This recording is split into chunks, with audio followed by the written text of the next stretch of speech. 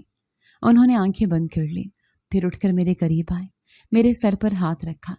اللہ تمہیں صبر دے، تمہاری ماں بہت محنتی عورت تھی۔ یہاں رہو، اس گھر میں تمہیں کوئی تکلیف نہیں ہوگی۔ میں نے جھک کر سلام کیا۔ پہلی بار کسی نے مجھے ایسے تسلی سے دیکھا تھا۔ بیگم نے چوکیدار کو بلایا۔ اسے مہمان والا کمرہ دکھاؤ، سامان رکھواؤ۔ کمرہ دیکھ کر میں حیران رہ گئی۔ سفید چادریں، لکڑی کا پلنگ، شیشہ، چھوٹا سا الماری، یہ میرے خوابوں سے بھی بڑا تھا۔ شام کو بیگم نے اپنے ساتھ کھانا کھانے کو کہا۔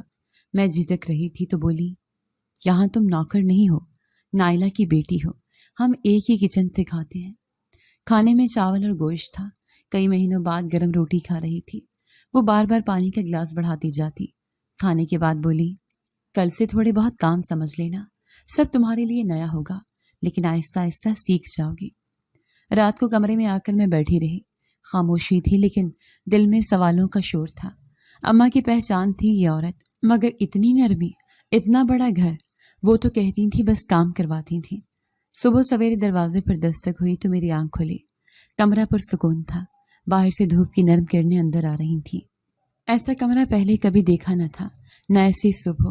دروازے پر کھڑی عورت بولی، بیگم صاحبہ نے کہا ہے ناشتہ کر کے لاؤنج میں آ جانا۔ میں نے آہستہ سے سر ہلایا اور دروازہ بند کر لیا۔ بیڈ کے ساتھ رکھی میز پر سفید کپڑوں کا ایک جوڑا رکھا تھا۔ اس پر کاغذ چپکایا گیا تھا۔ یہ تمہارے لیے ہے۔ میں نے کپڑے چھو کر دیکھے، نرم اور مہنگے لگ رہے تھے۔ دل میں ایک الجھن سی تھی کہ ان سب چیزوں پر میرا حق کیسے بنتا ہے، لیکن بیگم صاحبہ کے چہرے کی شفقت یاد آتی تو دل مان بھی جاتا۔ ناشتہ کرنے کے بعد میں جیسے ہی لاؤنج میں پہنچی، بیگم صاحبہ صوفے پر بیٹھی تھیں۔ ہاتھ میں کتاب تھی اور سامنے کافی کا کپ۔ مجھے دیکھ کر مسکرائیں۔ یہ کپڑے کیسے لگے؟ بہت اچھے ہیں، پر میں نے کچھ مانگا نہیں۔ میں نے نظریں جھکاتے ہوئے جواب دیا، کچھ چیزیں مانگی نہیں جاتی، دی جاتی ہیں۔ تو مہمان نہیں ہو، لیکن تمہاری جگہ اس گھر میں ہے۔ نائلہ کی بیٹی ہو، یہ بھولنا مت۔ ان کے لہجے میں ایک عجیب ٹھہراؤ تھا، جیسے وہ سب طے کر چکی ہوں۔ اس دن انہوں نے مجھے گھر کے مختلف حصوں کا تفصیل سے بتایا۔ سامنے کا لاؤنج صرف مہمانوں کے لیے تھا، دائیں طرف چھوٹا سا دفتر اور پیچھے کی طرف ایک وسیع کچن۔ صحن میں سبز گھاس، ایک کونے میں جھولا اور باغ میں رنگ برنگے پھول۔ یہ کوئی عام بنگلہ نہیں تھا، ہر چیز اپنی جگہ پر صاف ستھری اور سجی ہوئی۔ میں خاموشی سے دیکھتی جاتی تھی۔ یہ جو دیوار کے پار دوسرا پورشن ہے، وہاں کوئی نہیں رہتا، بس کبھی کبھی صفائی ہوتی ہے، انہوں نے اشارہ کرتے ہوئے بتایا۔ شام کو بیگم صاحبہ نے مجھے سب سے اپنے ملازمہ کے طور پر نہیں، بلکہ ایک خاص فرد کے طور پر متعارف کرایا۔ یہ نازو ہے، میرے ساتھ رہے گی، میرے کاموں میں ہاتھ بٹائے گی۔ باقی نوکر جو سالوں سے کام کر رہے تھے، انہوں نے سوالیہ نظروں سے مجھے دیکھا۔ کسی نے کچھ کہا نہیں، لیکن ایک عجیب سی چپ تھی۔ رات کو بیگم نے پھر میرے لیے دودھ بھیجا۔ کمرے میں آ کر خادمہ نے کہا، بیگم صاحبہ کہتی ہیں کہ تمہیں کچھ بھی چاہیے ہو بلا جھجک کہنا۔ میں نے کپ تھاما اور آہستہ سے کہا، شکریہ کہنا ان سے۔ چند دنوں میں نے گھر کے معاملات سمجھنا شروع کر دیے۔ صبح ناشتے کے بعد بیگم صاحبہ کچھ دیر لائبریری میں بیٹھتی، پھر باغ میں، دوپہر کو کیلولا، شام کو کسی مہمان کا انتظار، اور رات کو مکمل خاموشی۔ کوئی ہنگامہ نہیں، کوئی شور نہیں، ایک نظم تھی ان کی زندگی میں، اور میں حیران تھی کہ اتنی بڑی جگہ پر وہ اکیلی کیسے رہتی ہیں۔ ایک دن انہوں نے مجھے بازار لے جانے کا کہا۔ گاڑی میں بیٹھی تو میں نے راستہ دیکھا، شہر کے مہنگے علاقے کی سڑکیں، شیشے کی دکانیں، لوگ خوشحال لباسوں میں۔ مجھے لگا میں کسی اور دنیا میں آ گئی ہوں۔ بیگم صاحبہ نے کپڑوں کی دکان کے سامنے گاڑی رکوائی۔ نازو، تمہارے لیے کچھ لینا ہے؟ میں نے جھٹ سے کہا۔ میرے پاس سب کچھ ہے بیگم صاحبہ، آپ کو زحمت نہیں دینی چاہیے۔ زحمت؟ وہ مسکرا کر بولی، کسی کو عزت دینا زحمت نہیں ہوتی۔ تم ان کپڑوں میں خود کو بہتر محسوس کرو گی۔ اور مجھے دکان کے اندر لے گئی۔ انہوں نے میرے لیے 2 سوٹ چنے، ایک ہلکے نیلے رنگ کا، دوسرا سنہری کام والا۔ دونوں قیمتی لگ رہے تھے۔